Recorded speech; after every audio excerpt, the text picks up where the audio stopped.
من 10 سنين كان مستحيل هيك خطاب عن مجتمع الكويري يلاقي هالقد دعم. 3/4 النساء ما عم تلاقي ولا رجال شاغل 1% على حاله. يلا حبيباتي، نحن الليزبيانز بضمن قمعنا وما في قانون يحمينا وفينا نتجوز وحاجات منتل، نحن مبسوطين حالنا. قليل لينحكى عن البسط. شادن كوميدية محترفة وحكيت خطة النكتة وصور حقيقة تانية موجودة رغم القمع، موجودة لتواجه القمع إذا شيء، وتقول إنه مجتمع الكوير مش ضحية، هو مجتمع عنده قصصه وآراءه وصار وقت العالم يسمعه. What happens when I go to the airport to pick up my partner and I can't kiss her? شو جايب الهوموفوبيا على الثورة؟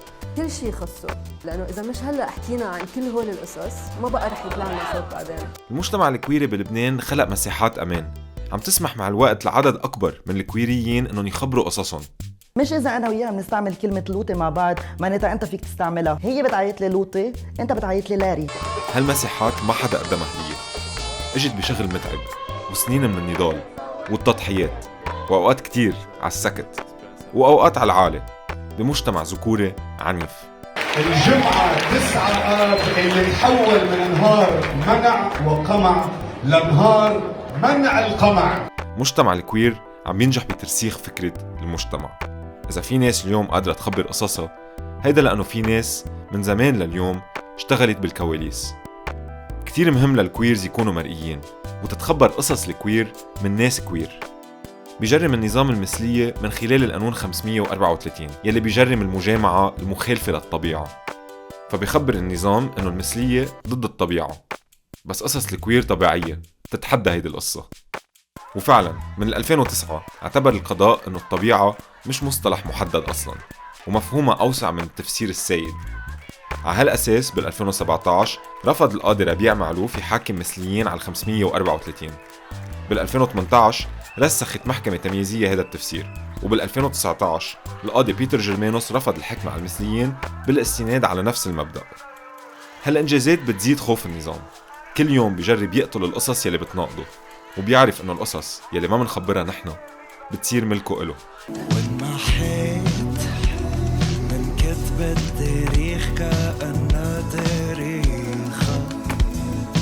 لفترة طويلة كانت القصص الكوير تتخبر من ناس مش كوير ماسكين الإعلام والفن وبيخبروا القصص على ذوقهم ليشيطنوا مجتمع أو يحولوه لكاريكاتير.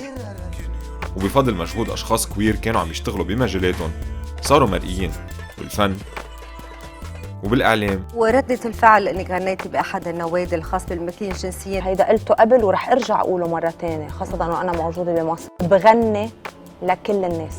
بنتي نورة بقت ابني نور. ابنك نور؟ ابني نور. وبالكوميدي أنا جيت من قبل دار الفتوى، كانوا عايزين حدا سني وستريت فطوعت. أنت من هود اللي عندهم ميول يبعت لك مرض، ما أنا والله حسيت عليك حركاتك. العالم الهوموفوبيك شو وضعكم؟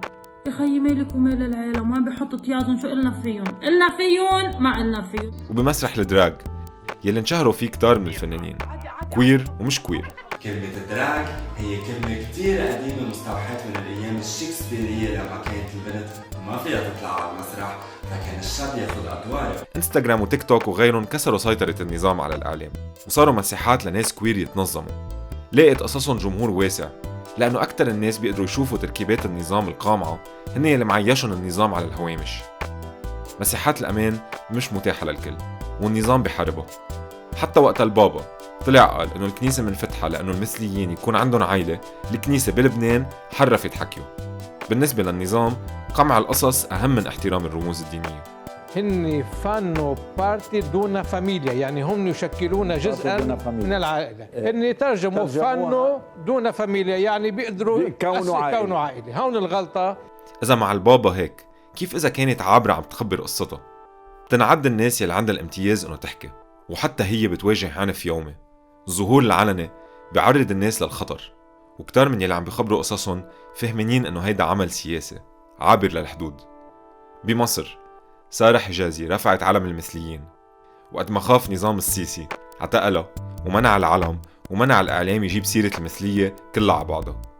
رغم هيدا بعدهم المثليين بمصر عم بيناضلوا، ومن بعد ما توفت سارة بكندا انرفع علم المثليين باسمها على سفارات مصر بالعالم. بيستفيد لبنان من الخطاب العالمي لتحرير المجتمعات الكوير.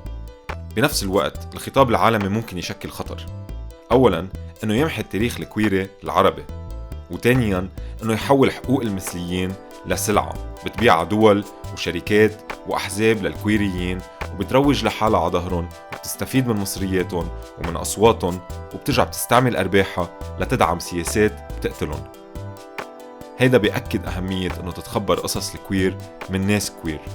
التنظيم والشغل سمح لناس تخبر قصصها، وهيدا الناس عم بتكسر حواجز كل يوم ليصيروا غير ناس مش بس كوير قادرين هن كمان يخبروا قصصهم.